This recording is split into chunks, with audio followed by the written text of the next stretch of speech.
Bonjour et bienvenue dans ce mini-top où l'on va parler des 5 livres les plus vendus au monde. Dans ce mini-top, je ne mentionnerai pas les livres religieux comme la Bible qui monte à 4 milliards d'exemplaires ou le Coran lui à plus de 3 milliards. Je tiens à préciser que certains chiffres changeaient en fonction des sites où je cherchais mes sources, donc je donnerai des moyennes. Vous êtes prêts? C'est parti.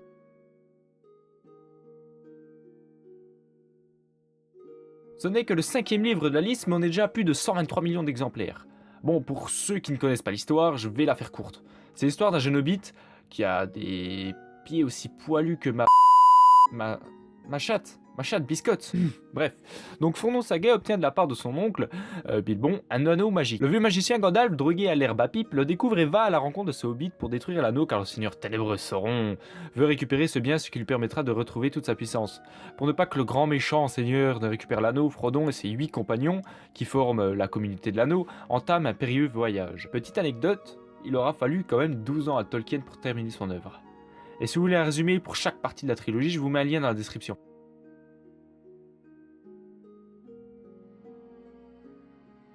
Ce livre, qui parut en 1859, est un mélange à la fois de fiction et de faits réels. Après 18 années passées en prison à la Bastille pour un crime qu'il n'a pas commis, le docteur Alexander Manette... Non, pas Manette... Reprenons. Le docteur Alexander Manette est rapatrié en Angleterre pour enfin vivre tranquillement. Mais finalement, à la place de passer des jours heureux, on lui demande de témoigner avec sa fille Lucie. Oui, Manette aussi. Contre un jeune Français qui est accusé de trahison. C'est le commencement d'une tragédie pendant la Révolution. En lisant sa biographie, on peut entrevoir la vie de Charles, comme par exemple le fait que son père fut incarcéré, comme pour le père de Lucie Manette.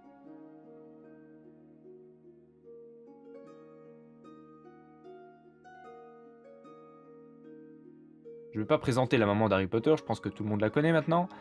Non? Bon présentation. Madame Joanne Rowling, connue sous le pseudo J.K. Rowling, est une romancière britannique, née le 31 juillet 1965 en Angleterre, évidemment. Si elle est connue mondialement, c'est grâce à la série des livres Harry Potter. C'est bon, vous la connaissez maintenant? Grâce à la saga la plus connue, ses livres se sont vendus à plus de 400 millions d'exemplaires. Si ça, c'est pas énorme. Petite anecdote, J.K. Rowling s'est fait refuser 12 fois son premier livre avant qu'une maison d'édition accepte d'éditer Harry Potter.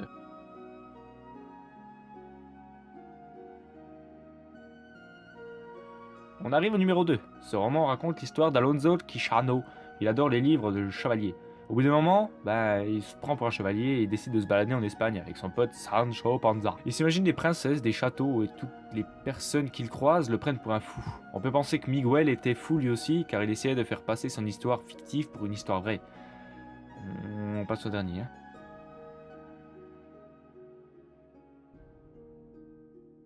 Il fallait s'en douter, le livre le plus vendu au monde sans compter les livres religieux est un livre, de propagande. Eh oui, il réunit des citations de discours, des interventions orales et écrites de Mao Zedong.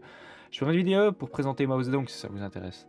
Traduit dans 20 langues, il était obligatoire dans le programme scolaire de la primaire jusqu'aux études supérieures pendant la grande révolution culturelle en 1966. Ce livre s'est quand même écoulé à plus de 810 millions d'exemplaires. Ouais, c'est énorme.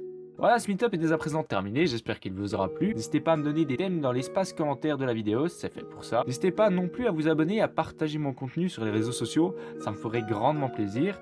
Et puis moi je vous dis à la prochaine. Et voilà, c'était Ben, et je vous dis à plus.